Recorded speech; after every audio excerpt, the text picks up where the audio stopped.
Semana passada, eu recebi um e-mail, vindo lá de São Paulo, de uma pessoa que me deixou bastante preocupado, até ansioso.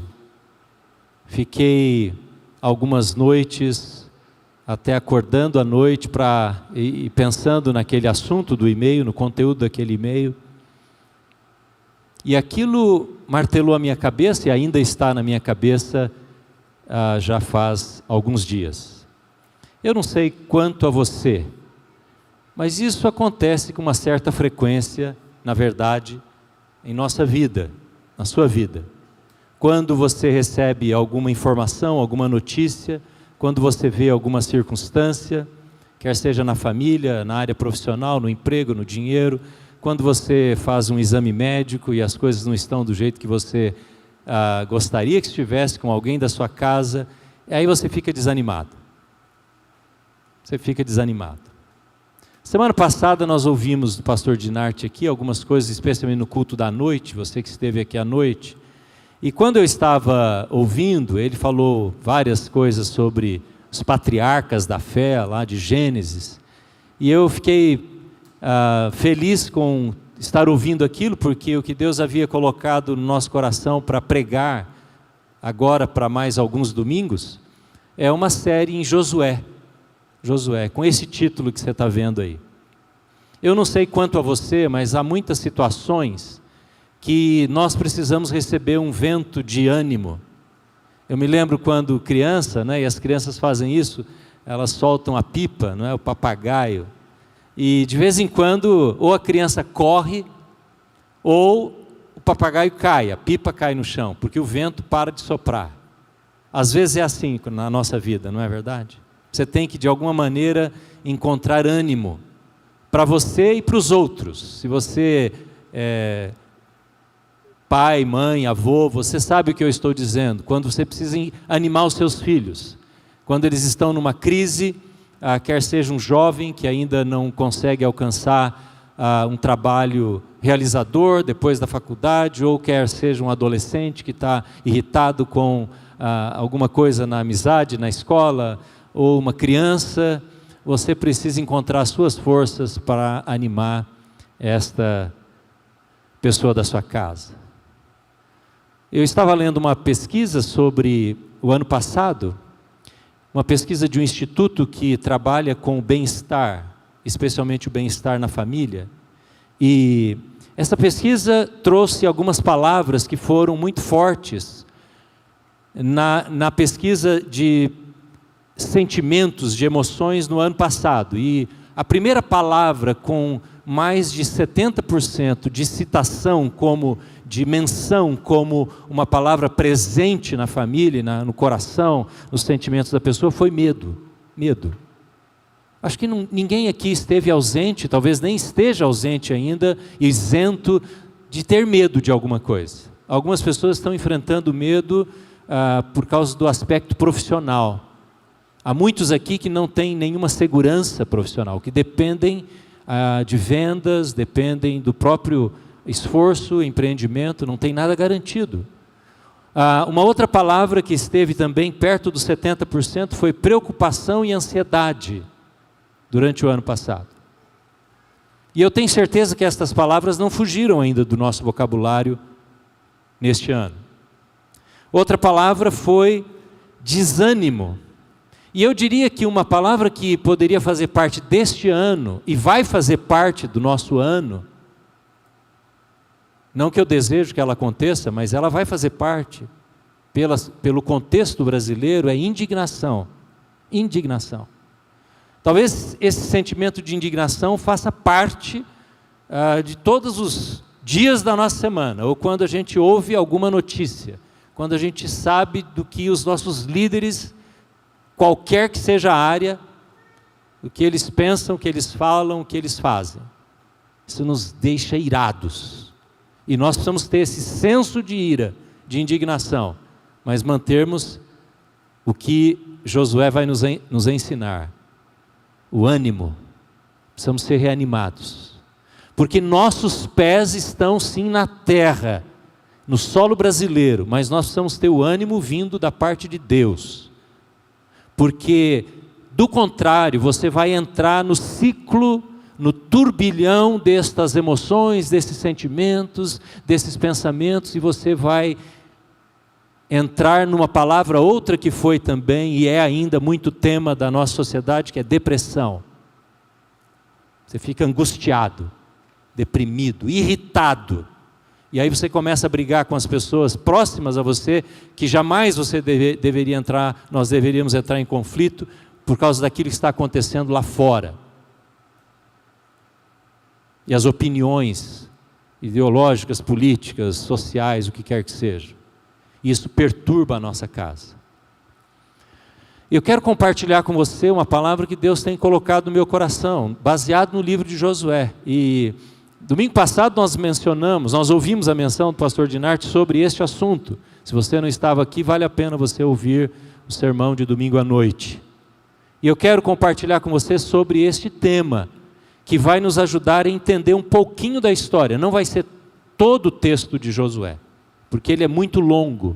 Nós vamos pegar alguns capítulos e algumas histórias e alguns relatos para entender isso. E a minha oração tem sido: Deus reanima o seu povo. É teu povo, Senhor. Não é o nosso povo. Não é um ânimo que vem deste microfone. Não é um ânimo que vem pelo fato de estarmos aqui reunidos. É um ânimo que vem da parte do Espírito Santo, que sopra sobre nós. Essa é a minha oração. Esse é o meu desejo ao ler com você esse texto. E hoje nós vamos olhar para essa história.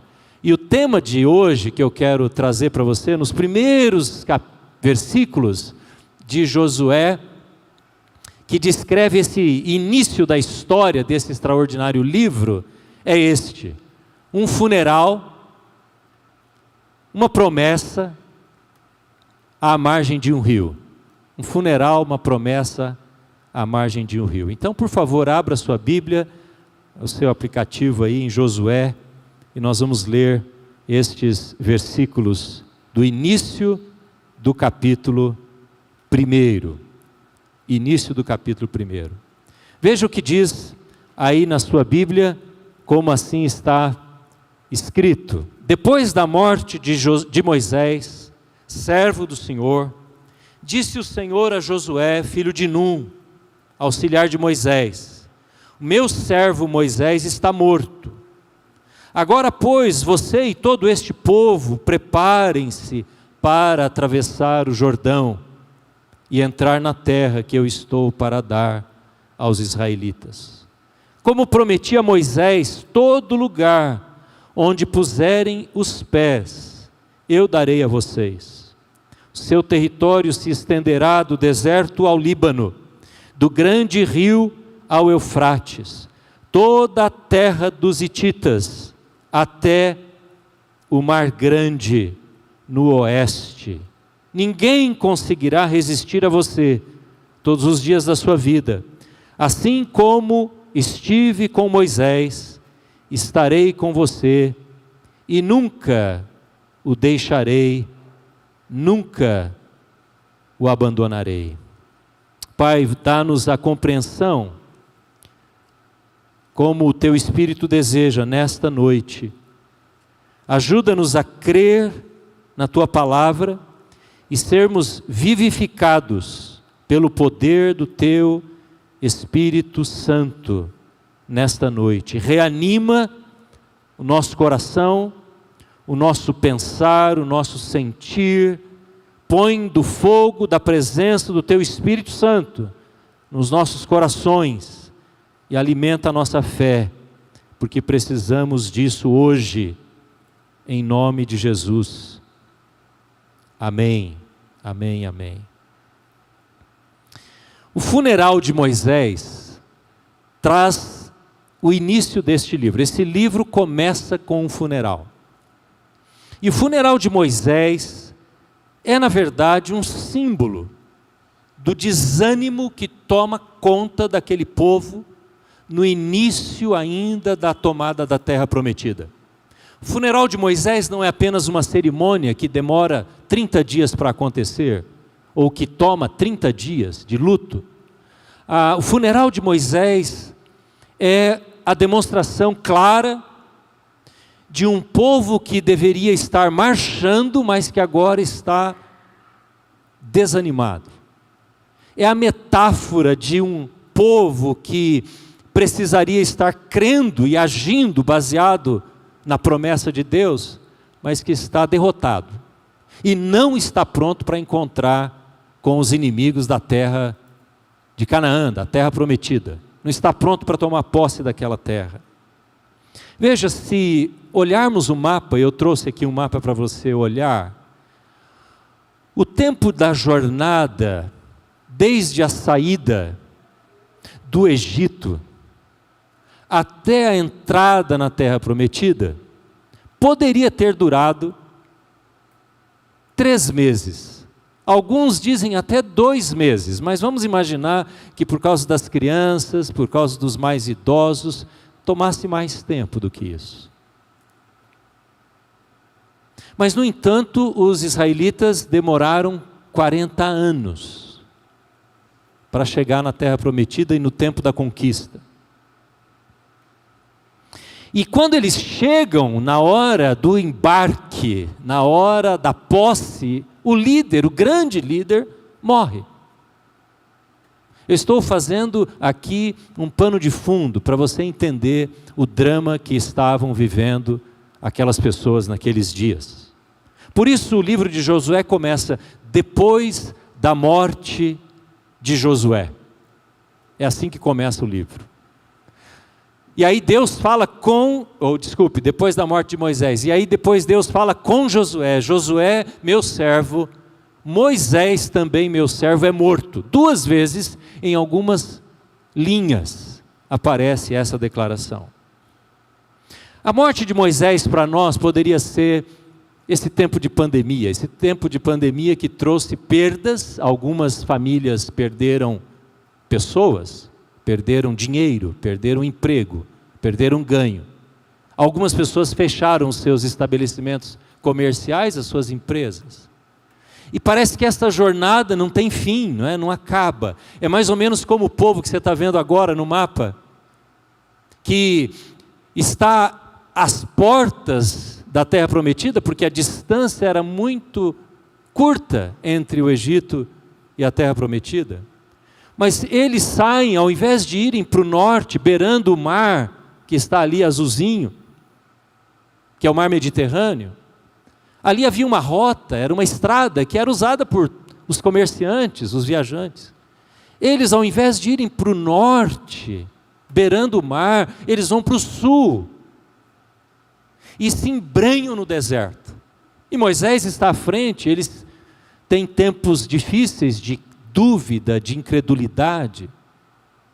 E esse movimento em direção ao mar, ao deserto, tem o propósito nas mãos de Deus. Porque Deus não nos deixa entrar no deserto sem um propósito.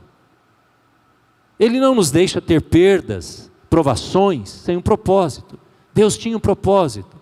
Em Deuteronômio está escrito que o propósito de Deus evitar a rota normal e fazê-los descer para o deserto, a península do Sinai, é porque Deus queria provar o que tinha no coração deles e ali forjar, moldar uma nação e tirar ali do útero do Egito uma nação que fosse temente a Ele e se desvencilhasse durante esse período do deserto de toda influência pagã, de toda influência de uma mentalidade de escravos, de não possuidores, de não merecedores, de esquecidos, para uma mentalidade de alguém, de um povo que conhece a Deus e conhece o seu poder e confia nas suas promessas. Esse é o propósito de Deus, e a Bíblia revela esse propósito. Portanto, é por isso que nós lemos depois no Novo Testamento, essa mesma história sendo reescrita, quando Tiago diz, irmãos, não tenham por motivo de queixa quando passardes por provações, quando o funeral chegar, quando a dor aparecer, quando a má notícia chegar, quando o e-mail vier e perturbar o seu coração, é a hora de reafirmar a nossa confiança em Deus, de conhecê-lo melhor, e Deus vai levar o povo para o deserto para mostrar o seu poder, suprir as suas necessidades, trazer o maná, acompanhar o povo de noite com uma tocha e de dia com uma nuvem, porque Deus nos acompanha no deserto da vida. Amém? Deus sabe quando nós descemos para as profundezas do desânimo, do deserto. Nós precisamos ser relembrados disso. E agora, o povo olha para Moisés e se lembra que ele, na verdade, é o último daqueles que saíram do Egito e que morrem antes da conquista total da terra prometida. Se você tem a sua Bíblia aberta, olhe comigo na página anterior que nós estávamos lendo, que é o último capítulo de Deuteronômio. Deuteronômio é a repetição da lei. É aquele livro que foi escrito, ou os discursos que foram feitos, melhor dizer assim, antes da entrada da terra prometida. Deus estava dizendo: ouçam de novo, vocês precisam ouvir, porque os seus pais já morreram. Vocês precisam ouvir de novo o pacto que eu tenho feito com vocês. E o final do livro de Deuteronômio descreve a morte de Moisés. Veja o que diz no capítulo 34, os primeiros versículos deste capítulo. Diz assim: então das campinas de Moabe, Moisés subiu ao monte Nebo, ao topo do Pisga, em frente a Jericó. Ali o Senhor lhe mostrou a terra toda de Gileade, Adã, toda a região de Naftali, o território de Efraim, Manassés, toda a terra de Judá, até o mar do ocidente, o Neguebe e toda a região que vai do vale de Jericó à cidade das palmeiras até Zoar. E o Senhor disse: esta é a terra que prometi sob juramento a Abraão, a Isaque e a Jacó. Quando lhe disse: eu darei aos seus descendentes, permiti que você visse, Deus está falando para Moisés, permiti que você visse com os seus próprios olhos, mas você não atravessará o rio, não entrará na terra.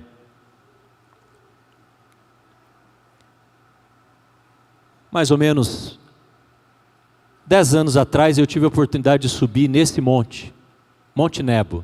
Ele fica hoje na Jordânia, e quando você sobe no Monte Nebo, e nós esperamos que em novembro possamos visitar de novo, há uma caravana aqui da igreja planejando a viagem para as terras bíblicas.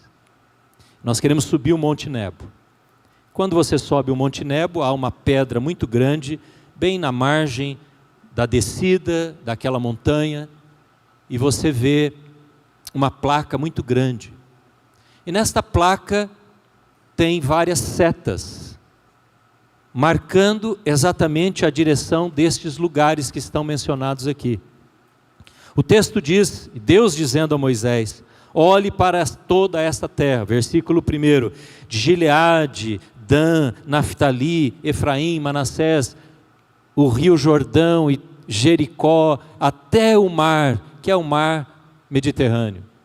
E toda esta terra está sendo vista por Moisés. De fato, a gente consegue ver de lá a foz final do Jordão, a chegada das águas do Jordão no mar Morto, e você vê as colinas de Jericó, e já era finalzinho de tarde, já dava para ver a iluminação de Jerusalém, muitos quilômetros depois.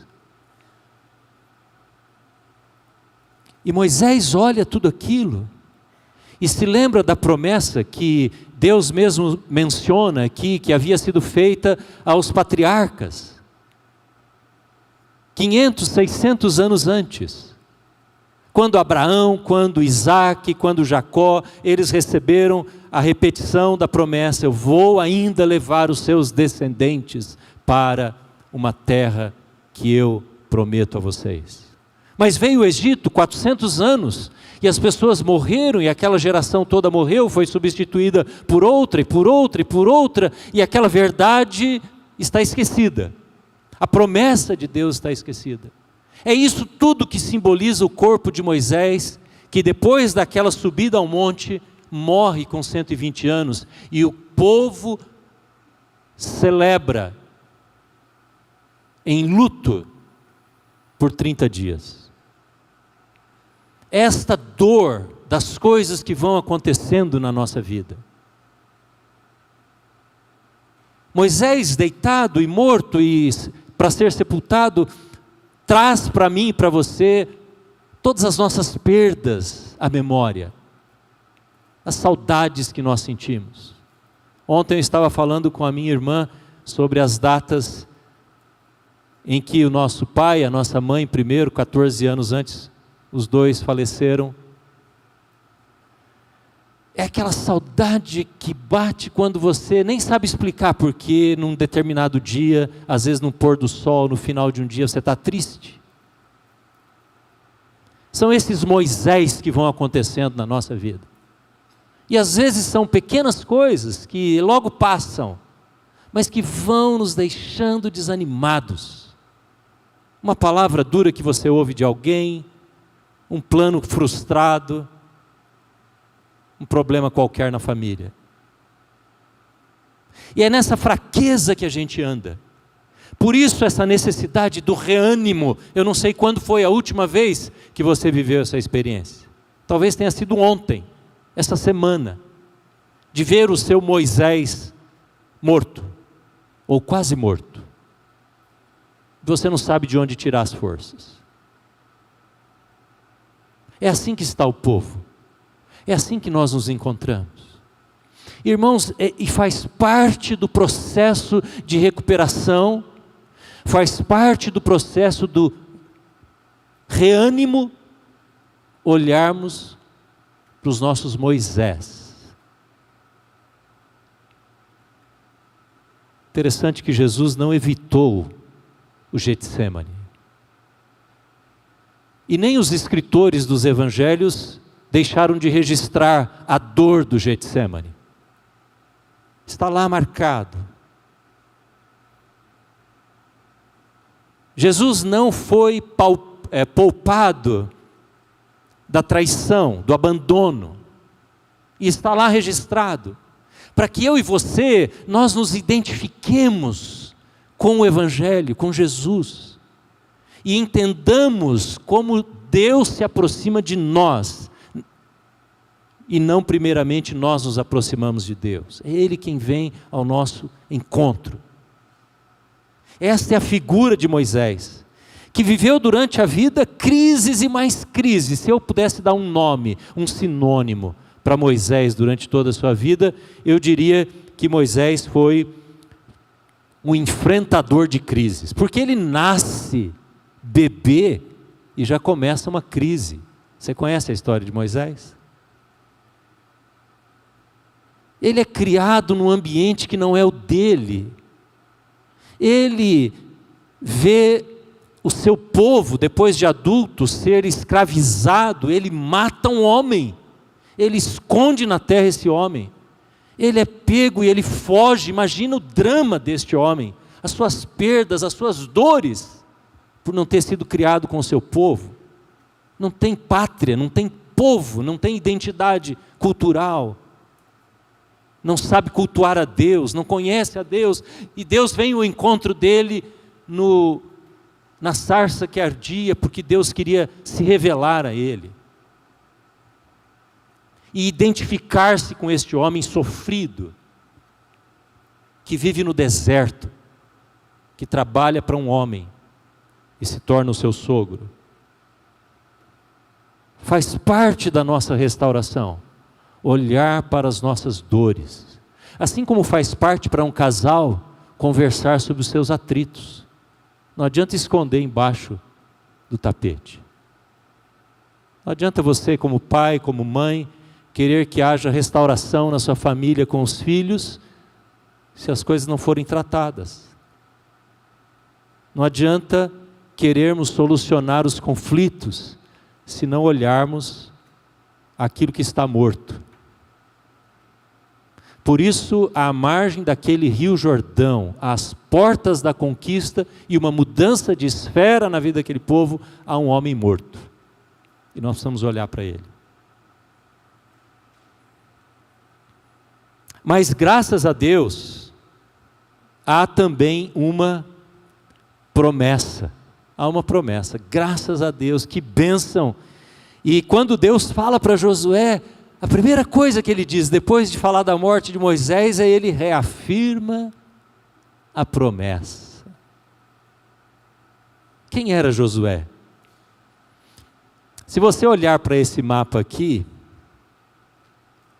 Josué é um dos 12 homens que depois de 7 meses de peregrinação, mais ou menos, chegam com todo o povo na parte mais norte daquelas bolinhas vermelhas, mais acima, a última bolinha de cima.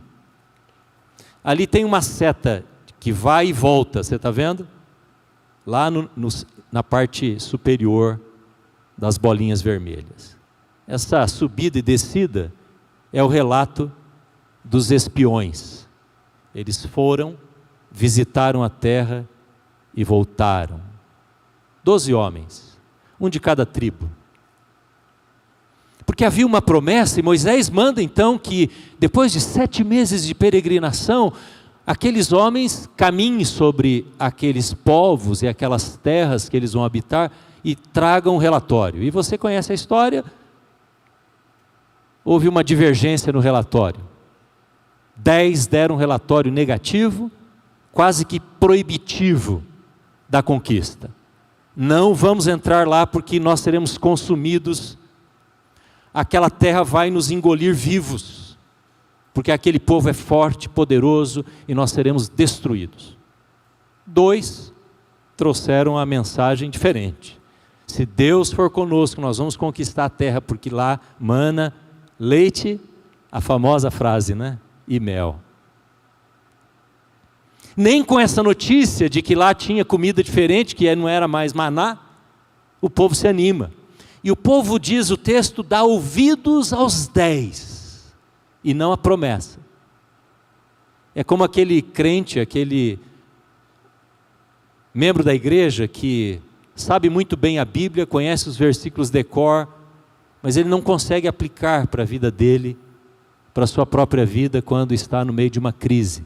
Ele não consegue transformar a promessa em esperança. E aí o relatório vem e o povo, ao invés de ouvir os 2, ouve os 10. E por causa desta incredulidade, Deus faz com que aqueles círculos que estão ali no mapa apareçam na caminhada. E eles ficam rodando durante 39 anos e alguns meses. Porque Deus diz: vocês que foram incrédulos não entrarão no meu descanso. Não entrarão no meu descanso. E Deus então faz com que durante aquele período, e ainda assim Deus usa de misericórdia, porque lembra que as sandálias desses incrédulos não se consumiu. A roupa deles não se estragou. O maná veio para eles, porque Deus é cheio de misericórdia. E às vezes você pode perguntar, e eu ouço essa pergunta muitas vezes: pastor, como que Deus pode curar e abençoar tal pessoa que pediu a Deus dessa maneira? Como que Deus faz isso?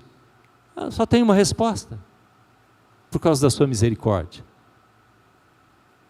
Porque mesmo às vezes sendo infiéis, incrédulos, Deus ainda olha com misericórdia e Ele age com misericórdia. Porque Ele faz promessas. Paulo escreve aos Coríntios e diz: porque todas as promessas de Deus têm nele o sim, e este Ele é Jesus. Deixa eu dizer para você sobre essas promessas. A gente tem um outro mapa aqui. Vamos ver se você vai acompanhar aqui. Alguém conhece esse país em verde? Provavelmente não, porque ele não existe, nunca existiu. Mas esta é uma tentativa de mostrar qual era a terra descrita por Deus a Josué. Se você olhar o relato, você está me acompanhando aqui? Diga amém. Amém? Está acompanhando? Então, veja, este é o mapa que expressa o que está escrito aqui no texto. Versículo 3, 4, 5, especialmente o 4. Aqui do lado direito, onde tem esse traço azul, é o rio Eufrates. Ele é mencionado aqui no versículo 4.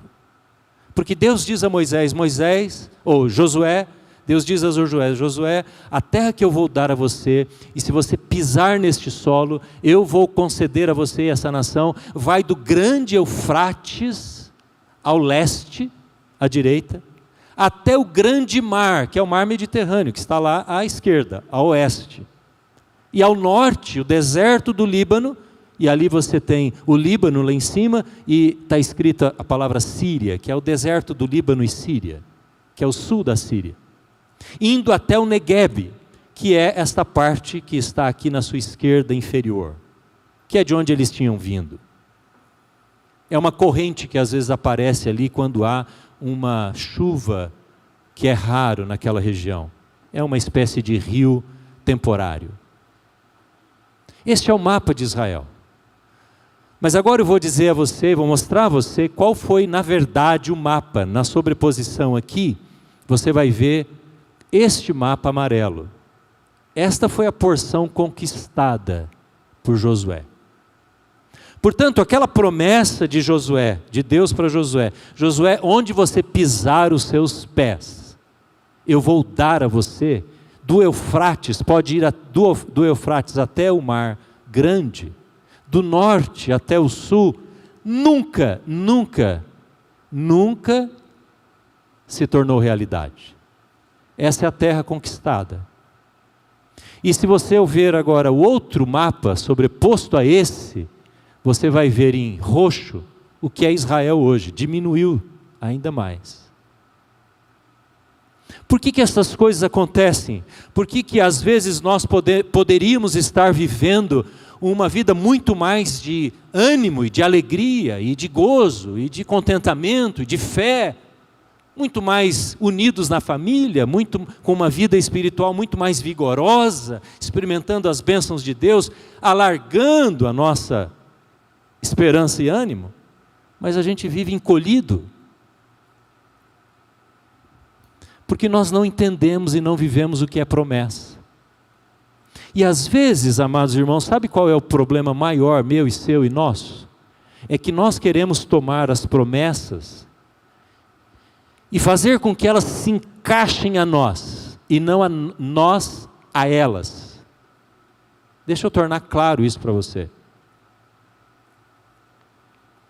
Essa promessa de pisar o solo com a planta dos pés e tomar posse da terra, não foi dada para o povo,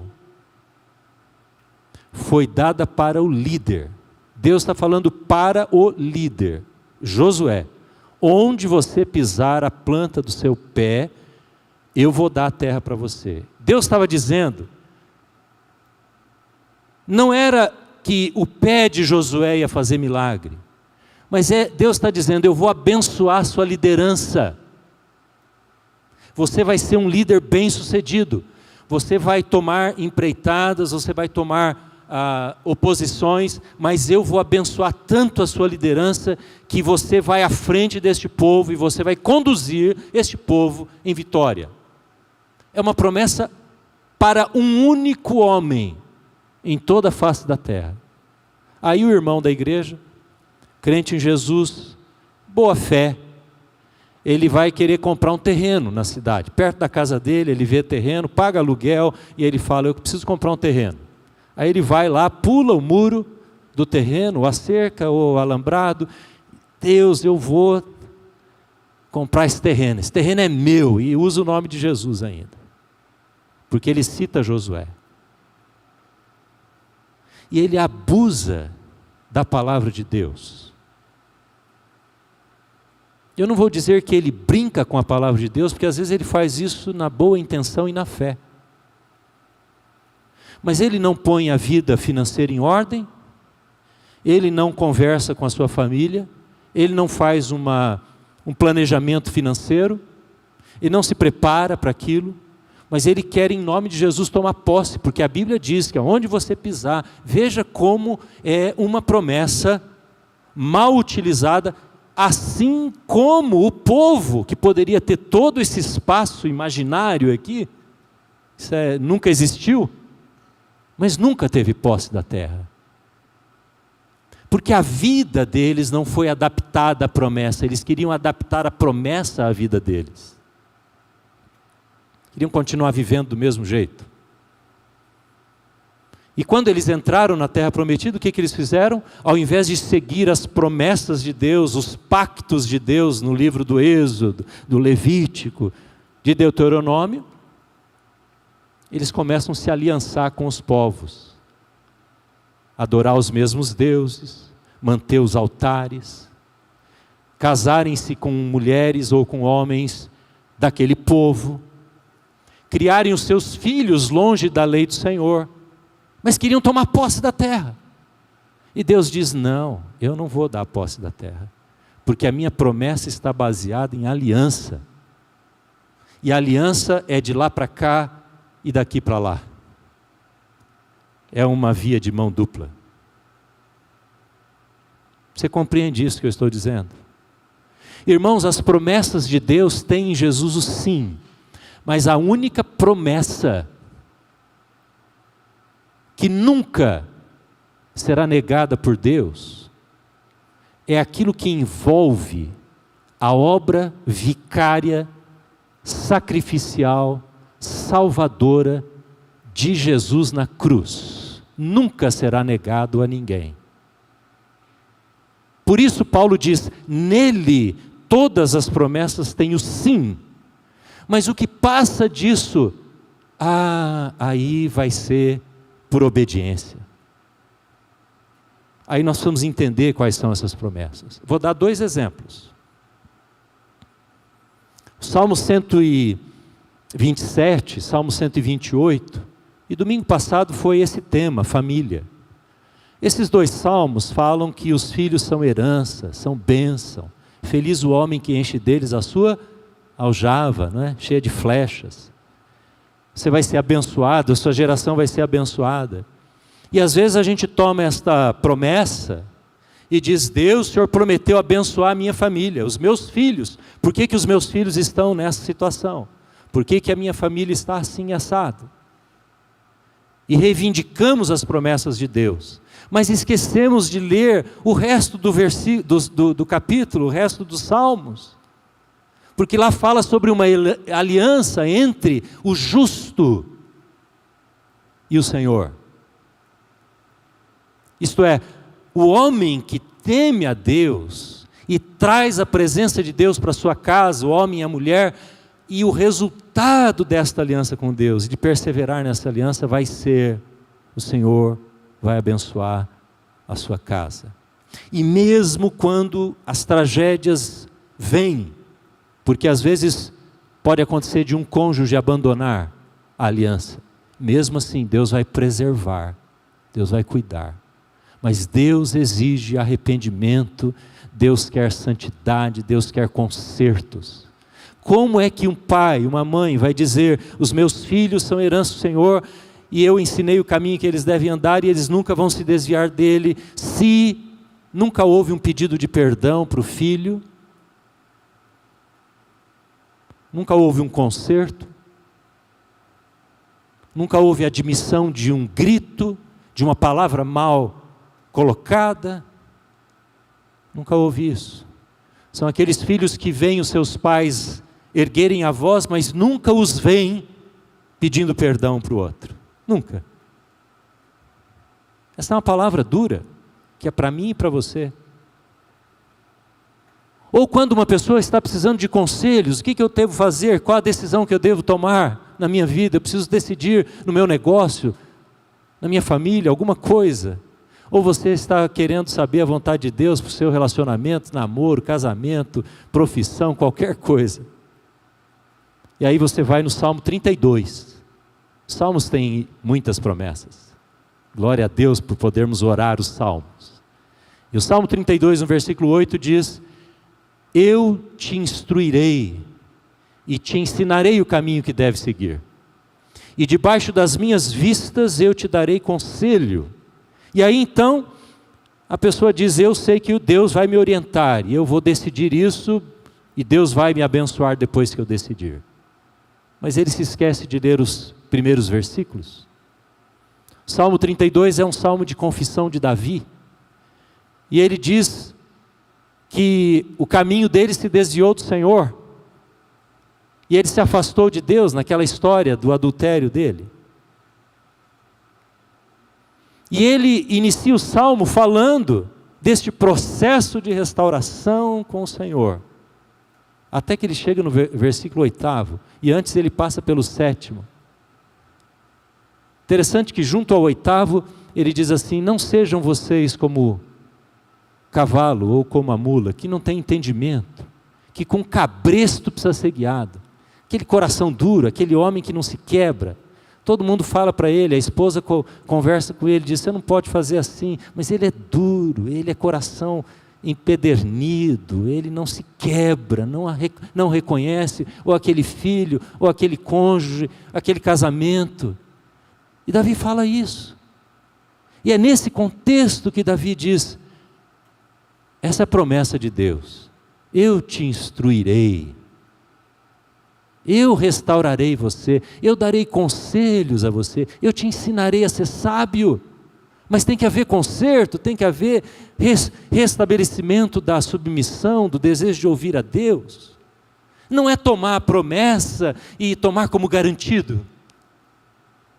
Não pode tomar como garantia.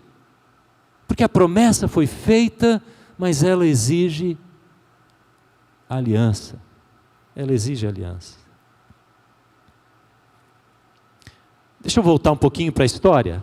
Você está comigo aqui? Ok. Então deixa eu falar para você sobre a conquista da terra.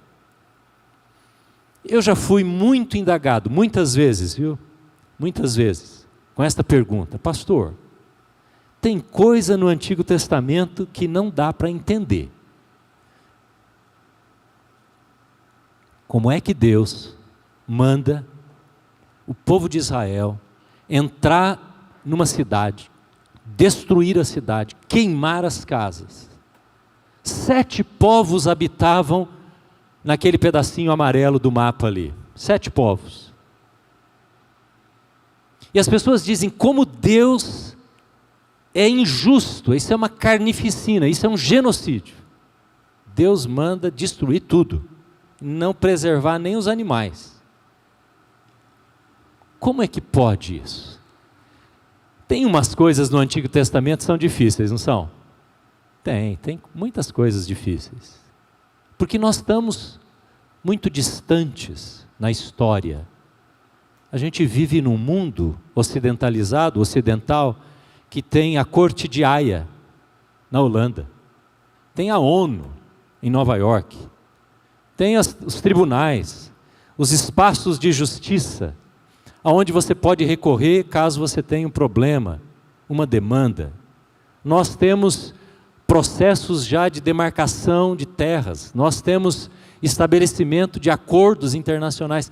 Para nós é muito difícil entender o que aconteceu na Terra Prometida. Há um livro muito interessante, eu recomendo se você desejar saber mais sobre isso. Na verdade são 2 livros. O primeiro livro se chama De Quem é a Terra Santa? De quem é a Terra Santa? Analisa o conflito palestino e israelense desde os primeiros dias, desde Abraão, desde aquela chamada de Abraão, Colin Chapman. Há um outro livro que me ajudou muito, há muitos anos, ler. Ele é um livro pequeno, esse primeiro livro é um livro mais denso, é um livro mais grosso, muitas páginas, mas esse outro que eu vou dizer é bem pequeno. O Deus que eu não entendo. E neste livro, Christopher Wright, ele coloca algumas razões para ajudar a gente a entender o processo da chegada do povo e na invasão, na conquista da terra prometida. Ele diz algumas razões. Primeira, Deus usa aquela situação de conquista para julgar os cananeus, esses 7 povos que habitavam a terra. E Deus avisa Abraão, 600 ou 700 anos antes, que ele faria isso. Deus avisa Moisés, quando vocês entrarem lá, eu vou ser juiz e vou punir aquelas nações. E dá uma lista.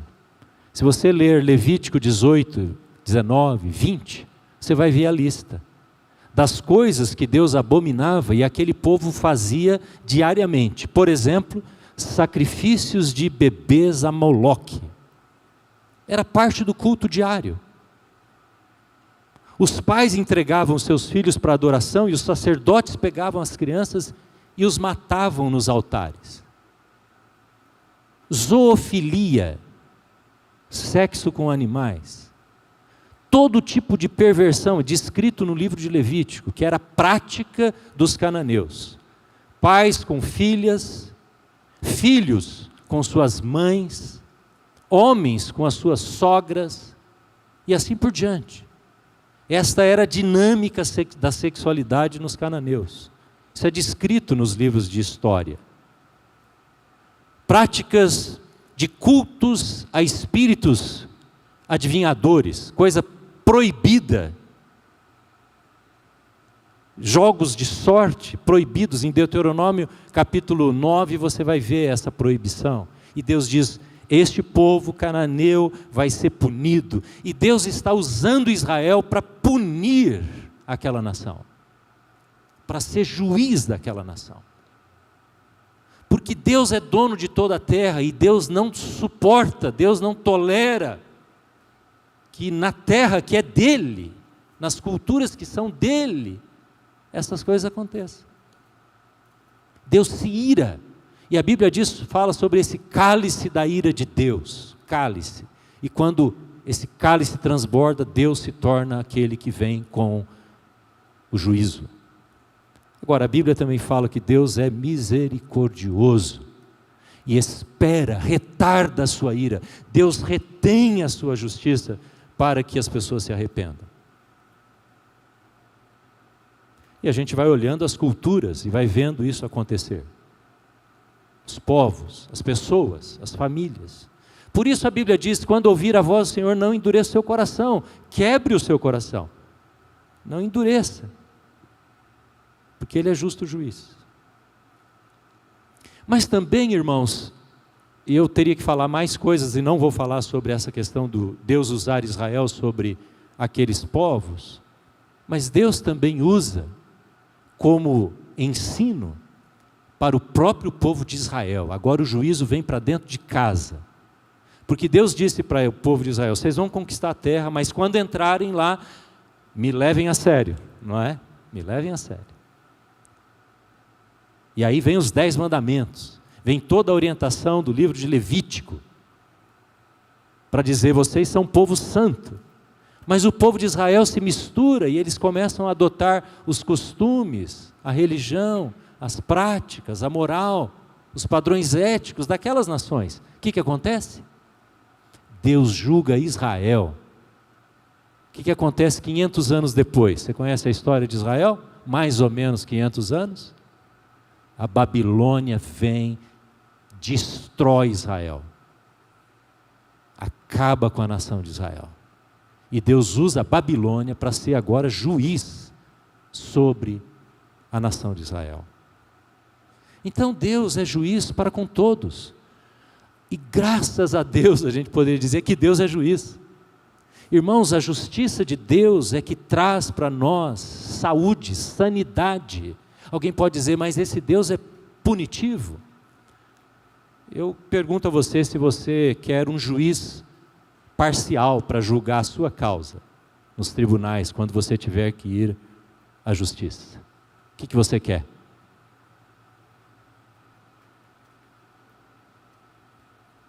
É a justiça de Deus que dá esperança para nós. É a justiça de Deus que nos mantém saudáveis. Não é a justiça pelo medo, mas é a justiça pelo temor, pela reverência, pela submissão, de crer que há um Deus que é Senhor da história.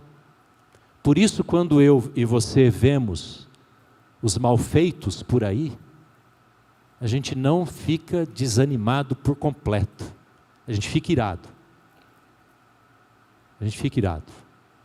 Mas a gente não perde a esperança e não perde o ânimo, amém? Porque há um Deus justo. Há um Deus justo. Há um Deus que põe a mão sobre as pessoas que o desonram na terra. E é isso que Israel está fazendo. Mas em toda a história, esse autor do livro Deus que eu não entendo, ele fala que Deus se mantém misericordioso. Se você ler Josué, você vai ver que de vez em quando aparece uma história de misericórdia. Se Deus nos permitir, nós vamos encontrar essas histórias nos próximos domingos. A promessa de Deus é verdadeira para mim e para você. Eu quero que você hoje traga, eu convido você hoje a trazer aqui no templo, lá na sua casa, esta memória da promessa de Deus. E dizer: Senhor, me ajuda que na minha parte da aliança eu seja encontrado fiel ao Senhor. No meu namoro, no meu relacionamento, na maneira como eu consagro a Ti minha mente, meus olhos, meus sentimentos, meu pensar, meu agir, maneira como eu quero honrar o Senhor na minha casa, como eu quero trazer o Teu reino, a Tua vontade para a minha vida. Eu quero fazer isso, Senhor, para que as promessas que o Senhor tem para mim se cumpram na minha vida, na vida da minha casa. Amém?